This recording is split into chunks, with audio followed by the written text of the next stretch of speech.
Marita Golden back in the late 70s. I was doing DC literary history, and Marita Golden came to rescue the organization I had created. I go around creating organizations, but I'm trying to really grow myself. And in this case, Marita was, for a time, the executive director of the African American Institute for the Preservation and Study of African American, no, it's the Institute for the Preservation and Study of African American Writing. And she left, I mean, she stayed a while, got us stabilized, and then she left and started the Writers Guild, I think it was. And then she left that and started the Hurston Wright Foundation. And so when you talk about someone who has been critical for the development of the literary community in Washington, you have to put Marita Golden alongside Ethelbert Miller for different reasons. Of course, Marita was developing institutions, Ethelbert was developing institutions and advising institutions, but also serving as a mentor for individual writers, some of whom were being also mentored by Marita. So we have two big stars in this, well, three actually, big stars of literary development in our city. And I want to thank them. I especially want to thank Marita for all the work she's done. She's going to introduce the other members of her panel who have also obviously made huge contributions as well. I'll leave it to you right now, Marita. As she says, we go back, and those of you who know Jonetta know that there have been many iterations of Jonetta over the years. But in every iteration, she has been dedicated to the city of Washington, to preserving its political integrity, its literary legacy. So this is just another example of her love of the city. Sterling Brown was a marvel of a man, a marvel of a poet, scholar, intellectual, and a marvel in the way he loved his people, his black folk, their music, their language, their idioms, their soul. Sterling Brown was a Renaissance man, from Howard University to Harvard University, to a friendship with Duke Ellington, to a love of jazz. Recognizing the sacred power of the blues, Brown was one of the 20th century's original multi-talented creatives, long before that phrase was an idea or a thought. On this panel, we will discuss the women who inspired and mentored him and were influences on his poetic imagination. Brown celebrated Southern roots, traditions, and culture as a valuable gift to the world. We will discuss the role of music in his life and his work. He celebrated Ma Rainey not just as a singer, not just as a blues woman and innovator, but as a force of life, a force of nature, whose voice comprised a healing touch. His wife and mother grounded and lifted him and helped him to become one of the tallest trees in our literary forest. The music in his poetry knows and reveals every secret of the human heart, and therefore is ancient and modern and perfect. Sterling Brown, the man, the music, the poet, the humanist, the gift that keeps on giving. To introduce our panel, Kenneth Carroll, we go way back to. Kenny's writings have appeared in numerous literary journals, national magazines, and newspapers. He was a 2021 nominee for the Pushcart Poetry Prize and the 2021 Blood Orange Review Fiction winner. Stop wherever you put a period anywhere you want on that thing. His book of poetry is entitled So What, for the white dude who said this ain't poetry. Beside Kenny, we have Laura Dennis, who spoke earlier, and of course she grew up surrounded by the literary legacy as Sterling Brown's youngest granddaughter.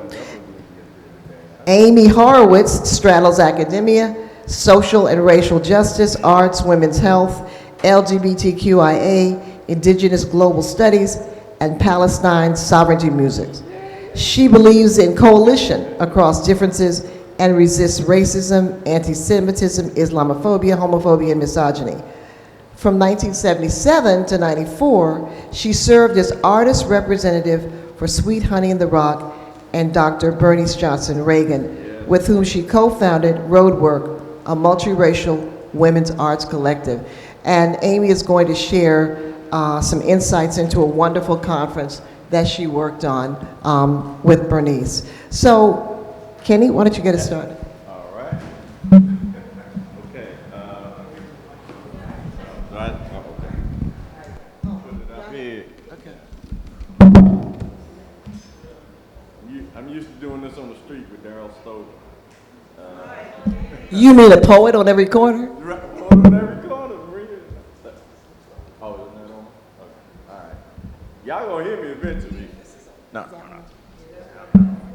think it's feedback, right? They say that. All right. I'm gonna put the mic here. I'm not putting the mic up to my mouth. Okay. All right. Welcome everyone. So, my Sterling Brown piece starts off like this. 'Cause her name was Flodine, finest gal I ever seen. Had dimples sitting in both of her jaws and an ass that was big as all outdoors. It's 1985. I'm at the DC Blues Society picnic in Fort Washington. I decided to read this piece as I'm learning about live blues musicians. Cephas and Wiggins are featured on the program. When I finished reading this, a tall guy walks up to me. Of course, I'm only 5'7½", so everybody's tall. But a tall brother walks up to me, looks down at me kind of mean, and says, "I see what you're trying to do. You need to read more Sterling Brown. So you want to get the blues aesthetic, you need to read Sterling Brown." And I said, "Yeah," I said, "You know, Sterling Brown, I'm black in DC. You got Sterling Brown as a kid, but we got Strong Men and After Winter." And he was referring to something else. The person who I would learn that gave me this advice and became a friend and a co-performer was a gentleman who went by the nom de plume of Foodhead. That's right. See, Ethelbert Miller is probably one of the few people who know his name, but you remember, and Marita is definitely where I met him. Thank you, Morris. You know. So, Foodhead, it becomes the first person in DC to say, "I'm going to take you to meet Sterling Brown." And I remember this distinctly because I was sure that the man had not said his name was Foodhead, that I had heard it wrong. And now I was at that embarrassing point where I need to hear his name again so I could pronounce it correctly. Mr. Foodhead. Right. And I'm like, I ended up calling him Foo-Ha because I'm thinking it was something else. And then, later he tells me Foodhead. Foodhead, yes. And, he explains the name, but he talks about being a student of Sterling Brown and that his father was a scholar at Howard University. I don't know if that's right, Maurice. A dentist, right, the dental surgeon. And he was like, "I'm gonna take you to meet Sterling Brown." And I'm all excited, except the guy's name is Foodhead, but he says also, what you're missing in your poetry and what you're not understanding about the music is explained in the works of Sterling Brown. All right, scenario 2, I'm at a restaurant on Georgia Avenue. Again, it's maybe 1986 by this time. And there's a feature, a gentleman by the name of Gratian Moncour, who had come down from New Jersey and was featured in a program with Amiri Baraka. I walk in there, and I go up to the bar and I realize I'm sitting next to Amiri Baraka, who turns to me, who's listening to music over the house speakers of Thelonious Monk, and the first words Amir Baraka says to me is, "Monk is a bad motherfucker, ain't he?" Woody's Hilltop Pub, thank you, Woody's Hilltop Pub. I'm glad I got Maurice know all of this. I will be checked on everything. Human archive. Thank you, brother. Human archive. And so it was at Woody's Hilltop Pub, and then sitting next to me on the other side was a gentleman, Gaston Neal. So I'm sitting between these two people, and Gaston says, "Are you a poet?" And I said, "Yes," but I said, "I'm really here to listen to Amiri Baraka." And he said, "Yeah, man." He said, "I'm a poet too." And he starts talking about Pittsburgh, and he said, "You know what, man? I'm gonna take you to see Sterling Brown."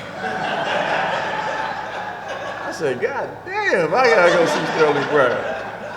And Gaston starts, y'all know Gaston starts a whole lecture in the middle of the concert on Sterling Brown. And he's like, "Man, he lives right over on Kearney Street." I was like, "I know Kearney Street. I grew up here in Ward 5. I used to serve papers on Kearney Street."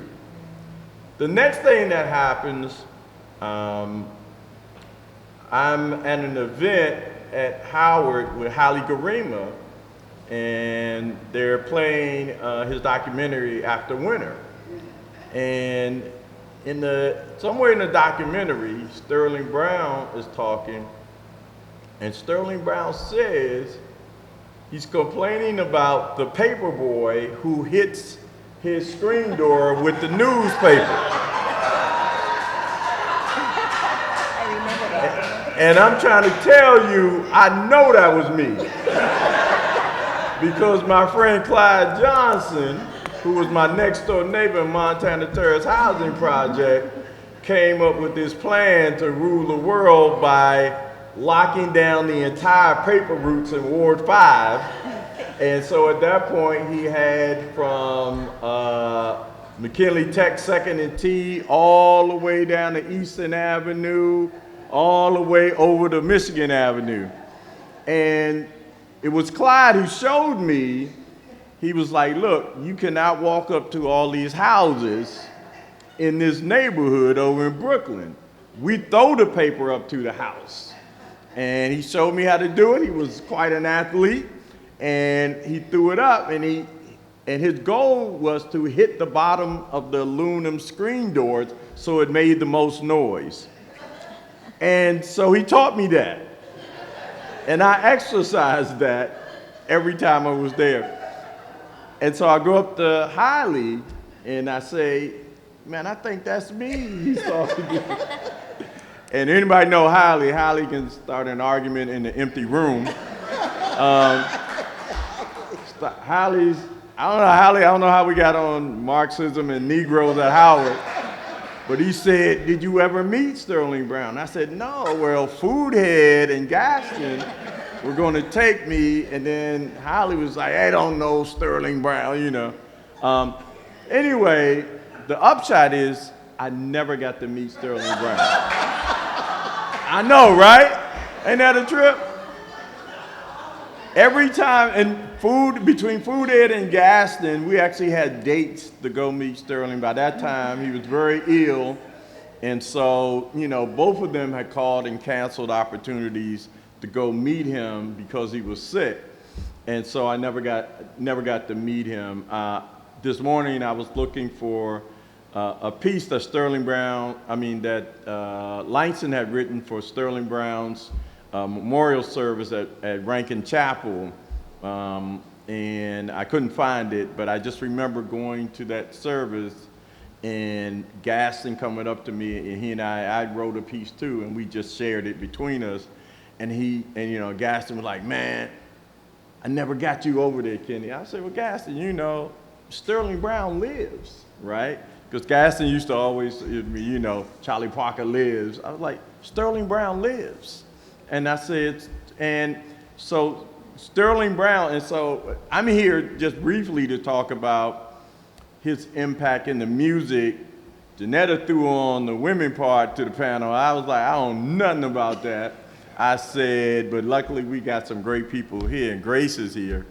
But I just want to talk about the impact of the music and the impact that most of my poetry mentors had in discussing Sterling Brown. So Baraka's thing was always, one of my first conversations with him was about blues people, and he was like, yeah, but it goes back to Sterling.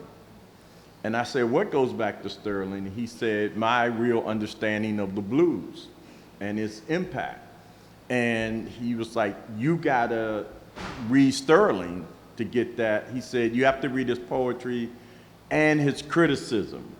And he said, that's essential in understanding who he is, and that he arrives, Barack was saying that they arrive, and he meant the Black Arts Movement, that they arrive at that position of adopting the notion of the folk aesthetic, or as Larry Neal says in Visions of a Liberated Future, have you ever heard a black poet that sounds like James Brown?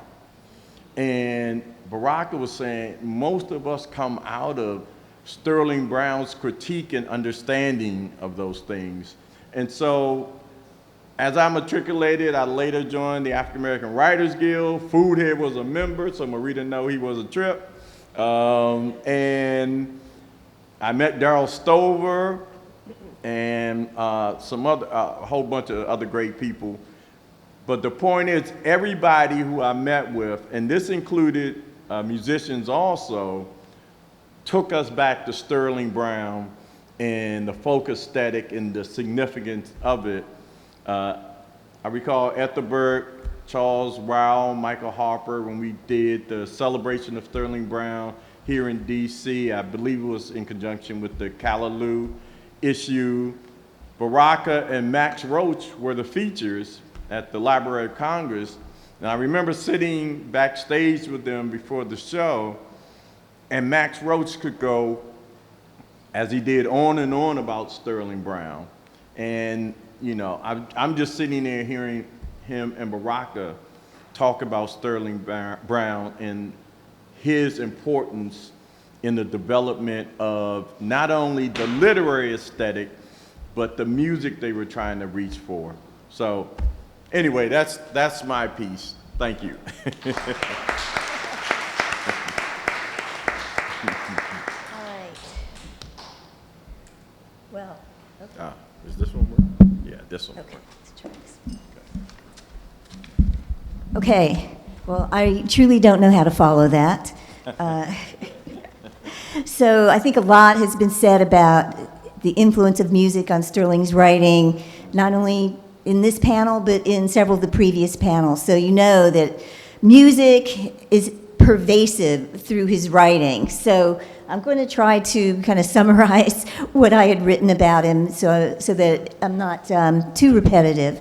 You know, we've talked about how Adelaide had a huge influence on Sterling, not only shaping his appreciation of classical music, but also his understanding of black cultural expression, which came through music. And, you know, she continued to encourage looking at music not just as entertainment, but also as an expression of our heritage. So she really did influence that. And then, of course, Daisy followed through on that in terms of her encouraging him to travel through the South. So she didn't travel through the South with him. She made a few trips, but she, for the most part, stayed back, and he traveled alone or with Jack. So, you know, as someone said earlier, he went from Georgia to South Carolina, Louisiana, you know, into the Black Belt.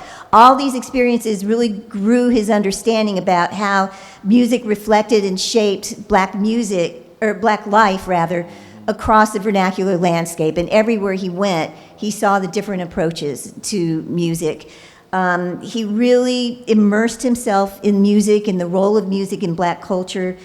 everything from African rhythms through to slavery songs to Reconstruction, the Civil Rights Movement, and he kind of followed the evolution of black music and studied that. And as part of that, I think Mark Sanders mentioned about how he studied the Gullah community. He really loved the Gullah community. I mean, he immersed himself with the Gullah people and really was very intrigued about how they had maintained their cultures, they'd maintained their heritage, the heritage of the rhythm of African drums and work songs, and really built upon that with strong rhythms and melodies. So he really took the time to learn and document all those different styles. And if you want to really learn about his learnings, you should look at the essays in here. There's about 75 pages worth of essays in here about all those different music genres, which really is very educational, informative, and is based on a lot of the learnings that he discovered during his travels. One thing that's funny, it's been mentioned several times, and I had in my notes, Sterling would have been really amazed today to hear hip-hop and rap and some of the more contemporary genres, not just because he would relate them back to the earlier forms and recognize their connections to the oral traditions of black people and the rhythmic patterns, and he would probably figure out how those rhythmic patterns, even from slave songs and work songs, kind of carry through to rap music. And, you know, the blues even kind of carries through to that. But he would also explore how those continue the black oral tradition of storytelling. Because as we all know, those are still telling the stories of the pains and the joys and the struggles of black life through rap and through hip hop. The theme here is to talk about the connections with female musicians, and I will say that he really did have particularly strong connections. You can see that not only in his writing, of his poetry, but in his essays as well, and even in the conversations in his public speaking. And I really think it's because he recognized the strength of woman as the backbone of Southern communities. So he really felt that he wanted that strength of woman. You know, the traditional black writing focused on men. He really wanted to focus on the strength of women and how they really hold up the black community. So a lot of that was why he talked about Ma Rainey, the mother of the blues, Bessie Smith, Lena Horne, Aretha Franklin, Marian Anderson. If you think about how they all weave through the tapestry of black history, you can see how they inspired and supported and strengthened black men and black communities overall. So all of their voices and stories found their way into his work, exuding love, pain, passion, and he really worked to capture those emotions in his stories about both the individual and collective experiences of black Southerners. I'm going to skip. I was going to read a little phrase from Ma Rainey, but I think you all have heard a little bit about that. I will say that a lot of the people who've written about Sterling have also written about the music influence. And Michael Harper himself wrote that Sterling acknowledged that the most important lesson he learned from musician was phrasing. The authenticity of phrasing, the transcendence and the spiritual mastery of phrasing that reflects the music in black communities that he encountered in his Southern travels. It was also discussed how he really was interested in blues. Are you all aware that more than a dozen of Sterling's poems directly reference music genres in the title? But in addition to that, you can really hear the reference of music in the rhythmic structure. Even if it doesn't reference the name, the rhythmic structure of the poems really capture that. So take, for example, Southern Road, the call and response pattern of a work song. Swing that hammer, steady, Bo, ain't no rush, Betty, long ways to go. Or the syncopation of jazz and Puttin' on Dog. Look at old Scrappy, puttin' on dog, toodalooing with his chain. Almost kind of like saxophone kind of a sound.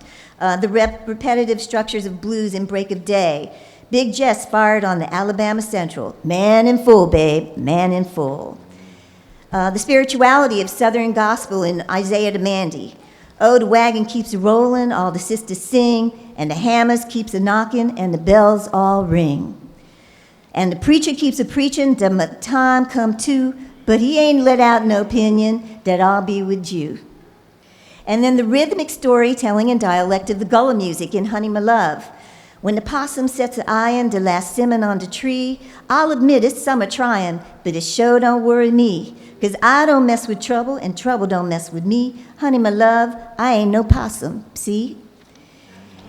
And then the regional flavors of the folk music in Old King Cotton. Old King Cotton, old man Cotton, keeps us slaving till we're dead and rotten. So these phrases really make it evident that Sterling's poems were meant to be read out loud. You've heard everybody reading them. You can't just read them in a book. You have to read them out loud. As a child, I remember, and I'm sure my sisters do, we went to most of his poetry readings, and audience would instinctively tap their feet, nod their heads, start to swaying as he was reading, and just recognizing the auditory musical underpinnings of his words. So it was very, very powerful to hear his poetry read rather than just read it in a book. Sterling was also open to learning about new genres, and he really would seek them out. So the house, as many of you know, that they lived in was very small. My father's bedroom was literally across you could step out of their room and step into his room in about 2 steps. As a teenager, he would share, Sterling would go into his room and sit with him and listen to records on the record player, and my dad would share with him new emerging artists of the time. And they would collect and listen to records together, sometimes all night. Much to Daisy's chagrin, she would complain about that the next morning. He had to go to school. Why are you up all night? So, I remember, her reminiscing about that. That was one of the reasons she started making them move the records down to the basement, by the way. So,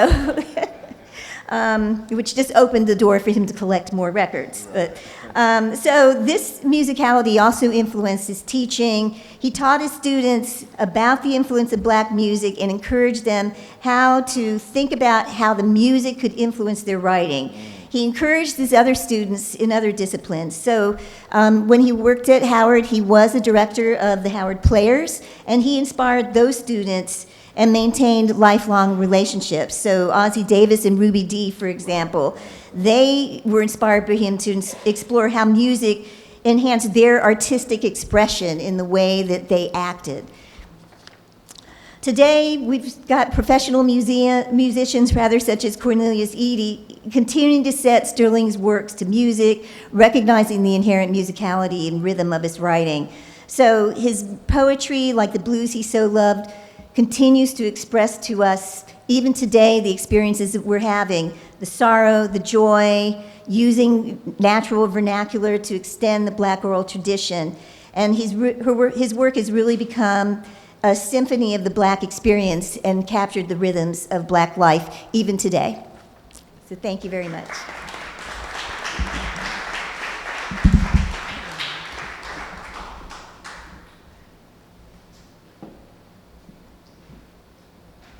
February 5th through 7th, 1982, Dr. Bernice Johnson Regan, the founder and director of the Smithsonian Institution's Program in Black American Culture, curated a gathering of scholars, performers, and lovers of the blues. It was called Black American Blues Song, a study in poetic literature. Coco Taylor, Willie Dixon, J.C. Burris, Taj Mahal, Phil Wiggins, and John Cephas shared space with Sterling A. Brown, Stephen Henderson, Sandra Lee, David Evans, Daphne Duval Harrison, and Paul Oliver. The program was Vintage Regan, her congregational recipe of intentionally mixing and matching artists, scholars, and artist-scholars of Black sound cultures in one breath. Taylor's guitarist at their 10 a.m. session commented that he hadn't seen those morning hours in many, many a decade. And Taj Mahal noted after pounding out going to Chicago, "I'd like to take this opportunity to do one more and then we can get back to the yak yak." Regan invited blues musicians as knowledge keepers to share both art and inquiry. It was rare for blues musicians to grace Yak Yak panels. As a musician scholar, Regan had long straddled academia and arts activism, and so she invited a mentor who also straddled, a maestro at weaving art and analysis and centering knowledge keeper voices to convene her landmark gathering, Sterling A. Brown. In my allotted 10 minutes, I share a few sonic snapshots of their historic moment of proximity. The full transcription deserves deeper study to assess what Brown included and what he excluded in his 40-minute address to open the conference. My brief sound clips are culled from an audio cassette that is housed at the Smithsonian Archives. Gaining access to this recording involved months of what I would call nodding at Niani Kilkenny, thank you very much, collaborative persistence, finally yielding success on August 27th of this year. So we'll begin. We can go to the next one now. Here are Regan and Brown 43 years ago in Baird Auditorium, 9 a.m., February 6, 1982. And this is from the archive. I see a Roy Lewis up there. And now click on that. No, go back. See that?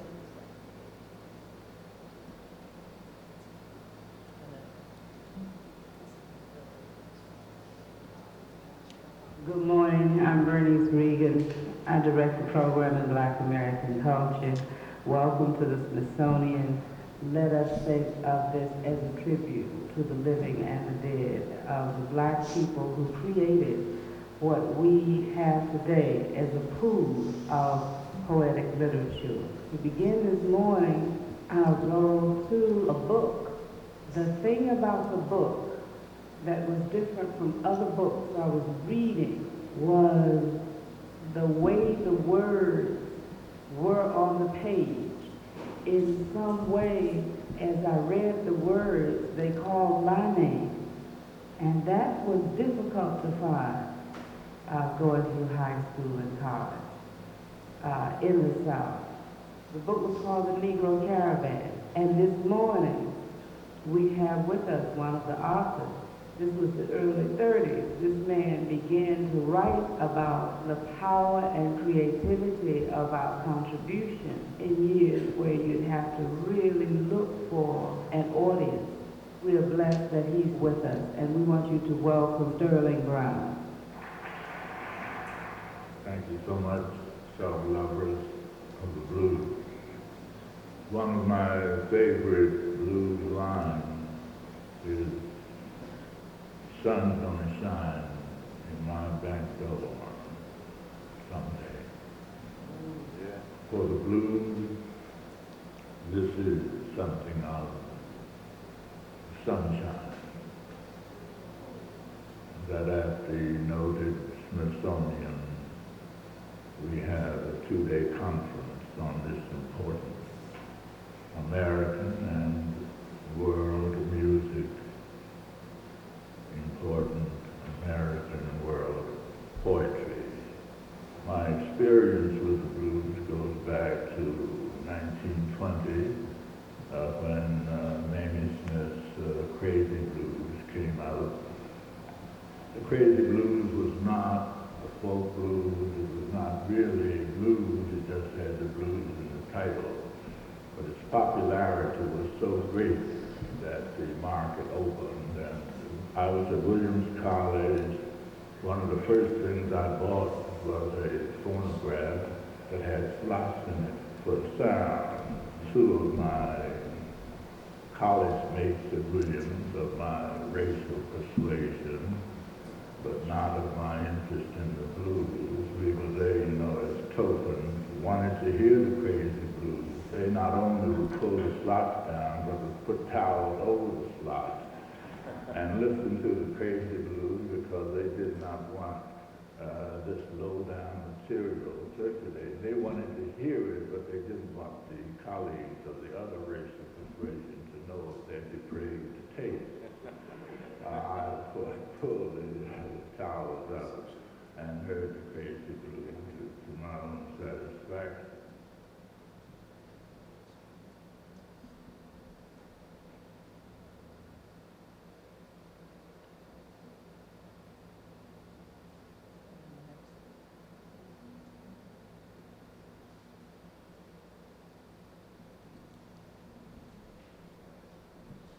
Regan's essay in the program booklet for the conference was called Blue Musings. And she begins her remarks in the essay much like Sterling Brown did in going back to Williams College, with how the blues first found their way into her ears, her words, and as she puts it, her embodiment. I will read from her program notes. Somewhere between midnight and day, the radio sounds of Randy coming out of Nashville would creep into our bedroom. My brother had once again slipped the radio out of my parents' room and turned it on. Randy always played the top rhythm and blues numbers, but the ones that seemed to carve out a new space in me were the sounds of the blues. Howling Wolf, Screaming Jay Hawkins, T-Bone Walker, Muddy Waters, Memphis Slim, John Lee Hooker. It was subconscious work. There was no other time when the reels, which is what my mother called the blues, were heard in my house. And then she goes on. I heard Sterling Brown talk about the genius of the blues poets, their lyrics that come from where or whom we don't know, the good ones getting locked into a standard pool from which everybody pulls when they need to give vent to a particular feeling or condition that has been tapped by that lyric. He talked about the concept of tragedy in literature, and then he began to throw out blues lines that he said captured the concept as deeply as any writer he, in his 80 years, had read. And that's from Bernice's program notes. As if he's calling and responding to her program notes, Sterling A. Brown begins to throw out blues lines in his opening remarks, and we'll hear a few of those now.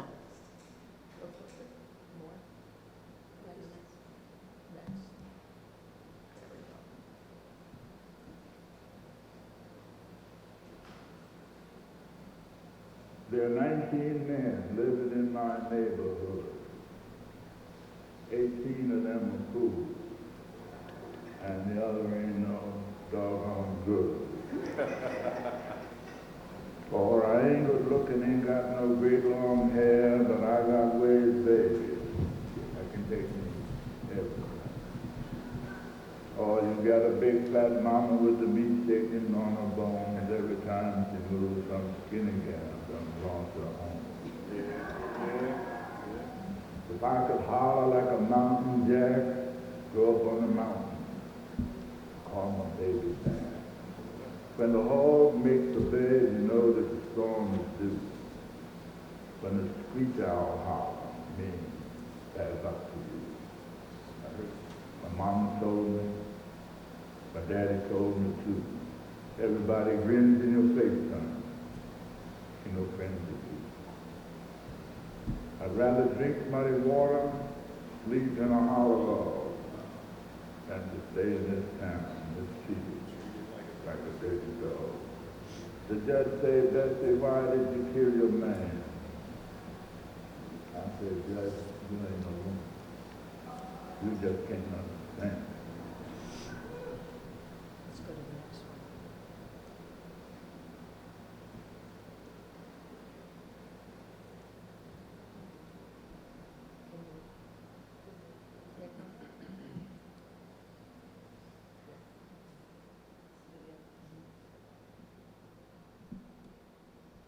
I couldn't help but put in a little teeny bit of music of one of the lines that Sterling Brown called out by Bernice Johnson Regan's voice with Sweet Honey in the Rock.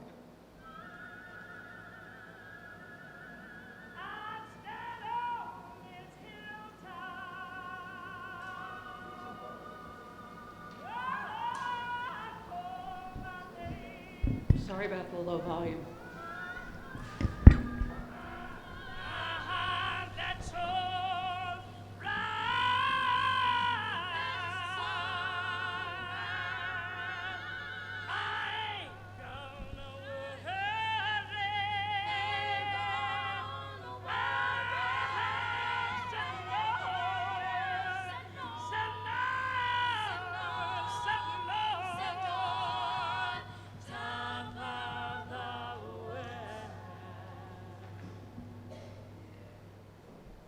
And speaking about him throwing out blues lines, Regan continues in her article, the one that stuck with me was going down to the river, down to the deep blue sea, where the sharks and the fishes gonna make a fuss over me. She writes, it was clear that if you could grasp the concept, hold it, drink it in, you would know in a personal way the intensity of feeling it embodied. And then we're going to go to the next one. Sterling Brown concluded his blues-infused opening remarks with a recitation of Ma Rainey. We won't hear the whole thing, but we'll hear just the end of it. Because when I heard it again, I've heard it many times, but this time I was struck by one line which epitomized what Brown and Regan share, which is a listening to the people who populate their songs, poems, teachings, and analytic writing. I talked to a fella and a fella say.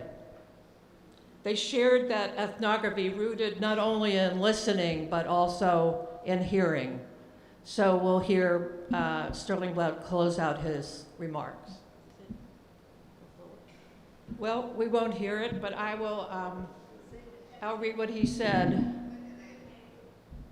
He said Ma Rainey was the mother of the blues and a tremendous singer.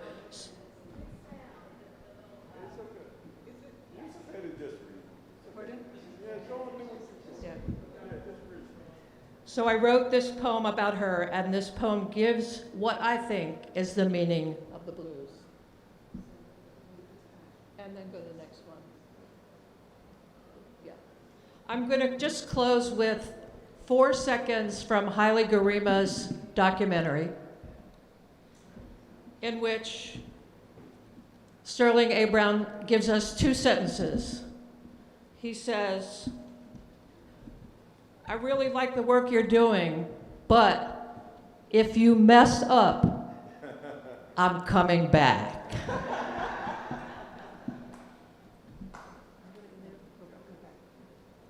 That's it. Thank you.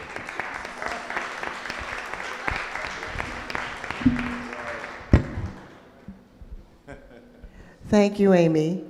Jonetta, do we have time for 1 or 2 questions, or? Can I add something quickly about, and it was, huh? No, I had something to add. The audience can see me later. But there was a mention of Ossie Davis. I used to write for Storyport's BT show. Ossie Davis talked about when he was a student at Howard, it was Sterling Brown he went to, and he said he was so country that people made fun of him all the time. And Sterling Brown said, use that. What you have is an asset and not a deficit.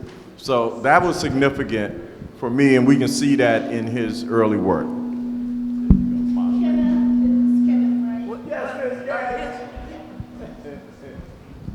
I really enjoyed this panel so much, but I want, you said you never got to meet Sterling Brown. Right.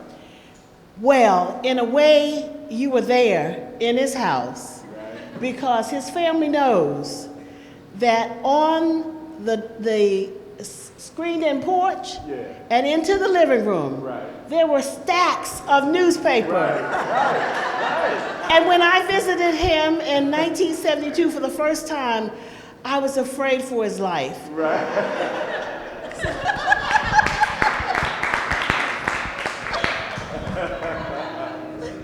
That's beautiful. That's beautiful. Yeah, because all the paper boys, I mean, Washington Star, the Post, DC News, all of that. New York Times. I was just going to add, you mentioned Ossie Davis. So Ossie Davis said something like, Sterling Brown was an intellectual, but for a boy from Waycross, Georgia, he was homey, grits, and gravy. Anyone else? Questions, comments? Hey, Richard, how are you? Anyone else? Well, I have one last question. When you look at his life was almost a recipe for how to become an artist. So I'd like to ask each of you to just briefly, if you're putting together to make a Sterling Brown, what do you do? What are the ingredients? First, I'll start. Curiosity. What, if you're making a Sterling Brown, what are the ingredients that make a Sterling Brown artist? For me, I'm going to say curiosity and humility. An artist has to be humble in order to receive the correct calling. And he was curious and he was humble. Okay. I would say love and acceptance. I was going to say curiosity as well, because he was a very curious person, and he really accepted any and everybody, whether it was a humble paper boy or, the President of the United States. So he treated everyone equally, and he saw that there was value in everyone he met, and that he saw that he could learn from everyone. And so he really sought out people to learn from them. What I saw in the conference, which was this blend of artists and musicians who don't often inhabit the same spaces, like the scholars are in the conference rooms and the artists are in the clubs, was someone who was able to bridge that gap so that Coco Taylor and Taj Mahal were on panels with Stephen Henderson and other scholars. And that was made possible by one person, Sterling A. Brown, who was brought into that position by Bernice J. Regan. I want to thank you all. It was a pleasure and a joy and an honor to work with you guys on this panel. Thank you very much, Marita and Kenny and Laura and Amy. Thank you so much for your panel